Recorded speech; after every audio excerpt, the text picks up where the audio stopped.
बिस्मिल्लाहिर्रहमानिर्रहीम। अस्सलाम वालेकुम। मैं मुमताज़ तारिक हूँ और आप देख रहे हैं बकरी गाल। अभी तक मेरे चैनल को सब्सक्राइब नहीं किया तो प्लीज़ सब्सक्राइब कर लें। मेरा ये स्टूडियो समझ लें कि जो बैकग्राउंड में ग्रीनरी आपको नज़र आ रही है, क्योंकि मुझे नेचर अच्छी लगती है, सोचा यहीं पे बैठ के वीडियो बना लूँ। धूप की तमाज़त भी है। ये सच्ची कहानी समझ लें जिसका मैं ख़ुद गवाह हूँ। 2010 की बात है, जब फेसबुक नहीं आई थी और कम्युनिकेशन का तरीका याहू मैसेंजर हुआ करता था।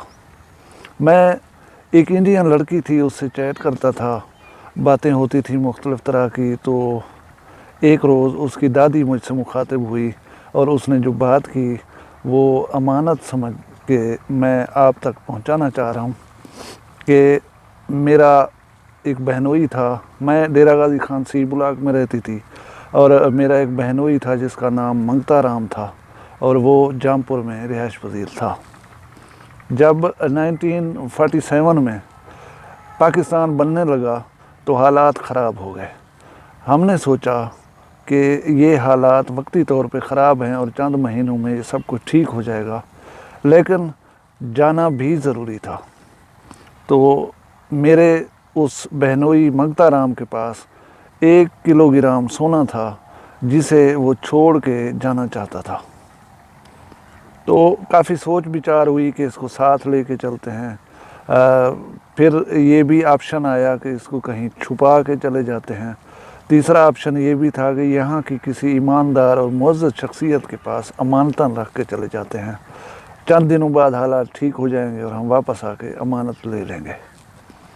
तो वो कहती है कि ना, हमारे जहन में ये बात बैठी हुई थी कि ये आर्जी तौर पे है, सारा सब कुछ सब ठीक हो जाना है। फिर तो तय यही हुआ कि हम ईमानदार जो शख्स हैं इलाके के, उसको सोना अमानतन दे के जाते हैं और वापस आके ले लेंगे। वो कहती है हम हिजरत करके गए, बहुत से लोग रास्तों में मारे गए, ज़ाया हो गए, ख़त्म हो गए। हम बाहिफाजत हिंदुस्तान पहुँच गए। हिंदुस्तान पहुँचने के बाद पूरे 16 साल हमें वापस आने का मौका नहीं मिला। तो 16 साल बाद मेरा बहनोई मंगता राम वापस पाकिस्तान आया और जब जामपुर में पहुंचा और उस आदमी के बारे में पूछा तो उन्होंने कहा कि वो आदमी यहाँ दुनिया से जा चुका है, वो फौत हो गया है। तो उसके बारे में मज़ीद पूछा तो पता चला कि वो उसकी औलाद भी कोई नहीं थी और वो एक बेटी थी उनकी, उसने अपने भतीजे से उसकी शादी की और वो भतीजा अब उसकी सब चीज़ का मालिक भी है। इस सिलसिले में आप मिलना चाहते हैं तो उससे मिलें। तो मंगता राम उस बंदे के पास गया, उस बंदे से जाके मिला और उसको बताया कि मेरा ये मसला है, मैं अमानतन 1 किलोग्राम सोना दे के गया था आपके बुज़ुर्ग को जो अब दुनिया में नहीं है, उसके बारे में क्या हुक्म है। उस बंदे ने कहा कि वो अमानत आपकी है मेरे पास, मुझे चाचू जान बता के गए थे और मैं आपको वापस कर रहा हूँ। तो वो सोना तो मेरे पास नहीं है, अगर आप रात को मेरे पास रह जाएं तो सुबह सुबह उठ के हम बाज़ार चलेंगे, बाज़ार में घूम फिर कर सोने का रेट मालूम करेंगे, जो अच्छा रेट आपको लगे उसके हिसाब से मैं पैसे आपको 1 किलोग्राम सोने के देने को तैयार हूँ। तो वो मंगता राम मान गया, रात को उसके पास स्टे किया। सुबह सुबह उठ के वो बाज़ार गए और मुख्तलिफ़ जौहरियों की दुकानों पे उन्होंने रब्ता किया। जो उस मंगता राम को अच्छा रेट लगा उसी पे हिसाब करके उसने पैसे दे दिए। न सिर्फ पैसे दिए बल्कि बंदा अपना मुलाजिम साथ दिया ताकि इतना सारा कैश वो ले के जाए तो उसको कोई मसला ना हो जाए। उस बंदे ने, सरदार साहब के उस बंदे ने उसको मुल्तान तक पहुंचाया। फिर वो वहाँ से वापस इंडिया आ गया।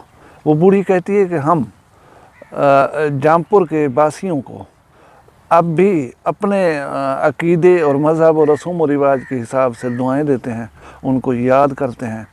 और हो सके तो मेरा ये पैगाम उस फैमिली के किसी बंदे तक पहुंचा देना। तो जिसे मैंने अमानत समझते हुए उनसे डिस्कस किया और इस बात को वेरीफाई भी किया, जिसकी उन्होंने तस्दीक की कि हाँ ऐसा हुआ था। और वो जामपुर का दीनदार ईमानदार सपूत वो था आपका अहमद खान पिताफी।